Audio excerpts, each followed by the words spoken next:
Buddy. Hey, good morning. This is Jessica Coulter with Ace Cookie Tutoring. Today we are addressing study myth number 5. So it is our last myth for the week. We are talking today about studying for adults versus studying for students. So, any adults that are watching, I want to know, do you think studying is only for students, or do you think adults study too? I want to ask you because that's what we're talking about. Because I got to tell you, so many parents that I work with, and even adults that don't have kids, tell me once you graduate from high school or once you graduate from college, you don't study anymore. And I got to tell you, it is not true. So we're going to be diving into that in this video. Before we get started though, I want you to know I have a Facebook group called Students Aiming for A's. Its name will soon be changing, but for now, click the link in the description to join us because I got an awesome event coming up and all sorts of resources you want to check out. So how do I know that it's not adults and students? How do I know who's really studying? How do I know it's not just students? Well, I gotta tell you, if you've watched the videos from earlier this week, let alone pretty much anything else I've done about my study program or the study skills I teach, you know that studying is the process of learning. And I know that I learn things every single day. And I know that I'm not the only one because learning is a continuous process, which means we don't just see something, read something, watch something, and then just know it. Just, know what to do with it, how to use it. We actually have to practice. And that stuff that we're practicing, that act of, okay, well, let's read the directions, or, oh, someone's going to walk me through step by step. All of those kind of things are studying.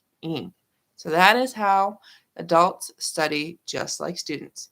Now, what we study is a little different. The end result and proving that we've actually studied is different. For an adult, it might be completing that project at work. It might be giving that presentation to the boss. Whereas for a student, it's a final or it's turning in an assignment. So very different ways we have to prove that we've studied, that we actually know what we're talking about.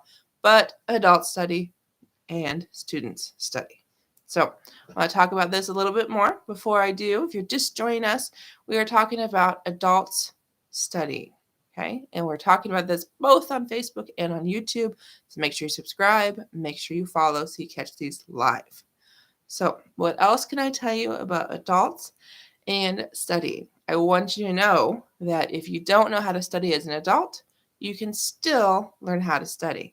Okay, if you decide, hey, I'm going back to school, deciding my master's, or maybe a doctorate, or even something as I just want to change my career, and you're going for a certificate, whatever the case, adults study. Okay, and even if you don't know how to study as a student, you didn't know when you were a kid, a teenager, you can learn now as an adult. And I can tell you what worked for you then is still going to work for you now. Because I want you to think about that. You graduate college and say you're going into a job, you're going to have orientation, you have a new position at work, whatever it is, or there's a new system introduced and you have to learn how to do that. Those methods you use, taking notes, how you've reviewed those notes, the annotating you did, the kind of planning, the organizing, the scheduling, all of those techniques, all of those things that you learned how to do in school, those are going to be just as important in your job as they were in school. Okay. So if you don't know how to do them, then there is always time. And parents that are watching, if you don't know how to study, how can you expect your teens to know how to study? Because if you don't know, you can't teach them. And unfortunately, schools don't teach study skills. So thank you so much for watching today, guys. I hope you caught all 5 study myths. They are all here on my YouTube channel and on my Facebook business page, Ace Cookie Tutoring. So definitely encourage you to check those out. If you have any questions, definitely ask them in my group. Would love to go live in my group and answer those for you. So see you in my group, Students Aiming for A's. The name is changing very soon, so click the link in the description, answer a couple questions, and join us so you can get those tips, those resources to help you learn how to study. Have a great day. Good weekend, guys. Bye.